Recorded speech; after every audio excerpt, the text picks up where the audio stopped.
वैसे क्षमा चाहेंगे इतनी भीड़ में जो हमारी माताएं बहनें बैठी,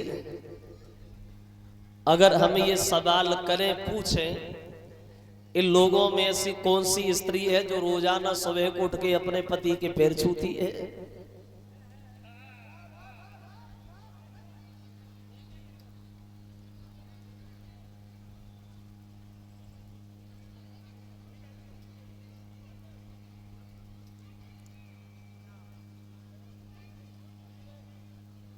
चलो सभी छूती है।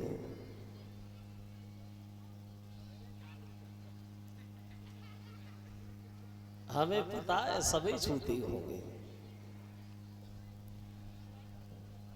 और अब भैया पति के पैर छूने का वक्त कहाँ है किसी के पास?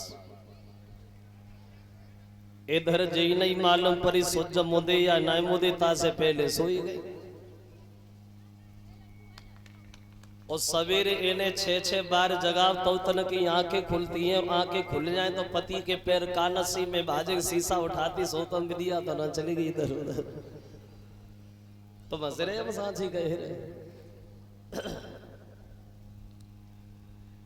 पहले की स्त्रियां अपने पति से बड़ा हित करती थी, अपने पति को बहुत चाहती थी, मतलब थी पहले, अब नहीं। मगर चाहती तो आजकल भी है, ऐसा नहीं है न चाहती हो, चाहती तो है, लेकिन अब चाहती है थोड़े दिनों तक के, कब तक के, बोले तब तक के, जब तक के। आज की स्त्री को पति में दो चीजें दिखाई देती तो खूब मानती है। दो चीज कौन सी? एक शरीर में ताकत और जेब में पैसा, तब तक खूब मानती। बिना मांगे रोटी तैयार, बिना मांगे पानी तैयार। कब तक के? जब तक जेब थोड़ी उचकी उचकी सी रहती है तब तक। कभी कहता है अरे नारी प्रेम गवैलो माने,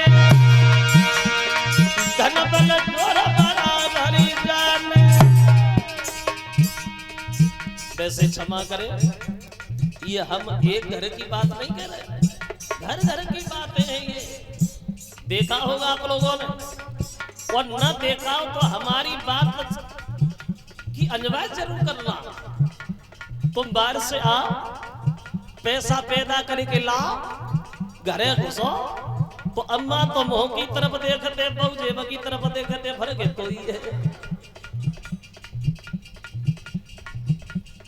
संजा को पैर दबाती जाए, अब मन की कहती जाए देखो तो मैं ते दिन बाद आए, हमारी कुंडल कब के टूटे डरे कब बनवाए।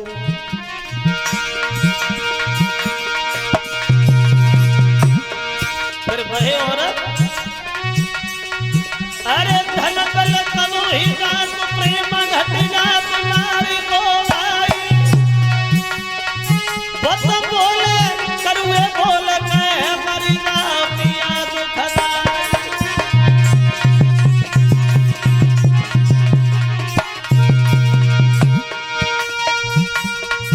अरे धन बल तब ही जात प्रेम घटना तुम्हारी को आई। बत बोले करुए बोल कह मरी ना पिया दुखदाई।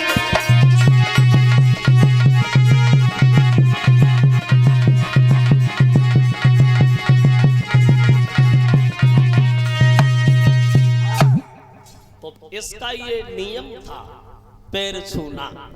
और इन्हीं महाराज उग्रसेन के घर में इनके एक लड़का था जिसका नाम था कंस।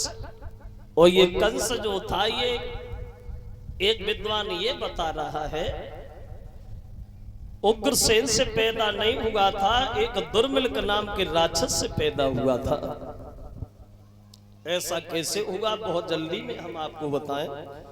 बोले ऐसा इसलिए हुआ, ये पवन रेखा देखने में सुंदर बहुत थी।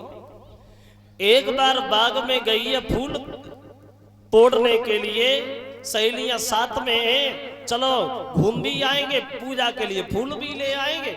अब बड़े मगन हैं सब लोग, जा रही हैं साथ साथ। लेकिन जब बाग में पहुंची, ये घूमने लगी, बाग को देखने लगी, तो उसी बगीचा में वो राक्षस घूम रहा था। और जो राक्षस ने पवन रेखा की तंदुरुस्ती देखी तो उसकी सुंदरता देख करके बुद्धि खराब हो गई। मन में सोचने लगा हम इससे मिलेंगे जरूर, छल जरूर करेंगे, लेकिन छल कर कैसे पाएंगे? पतिव्रता है, और पतिव्रता के शरीर से हाथ लगाना ये कोई तितली के पंख तोड़ना नहीं है, बिना मतलब में अपनी मौत को दावत देनी। लेकिन उसके रूप में इतना अंधा हो गया, इतना आसक्त हो गया काम की वासना में, जो उसे जीना मरना नहीं दिखाई, ये नहीं सोच रहा ये पराई औरत है।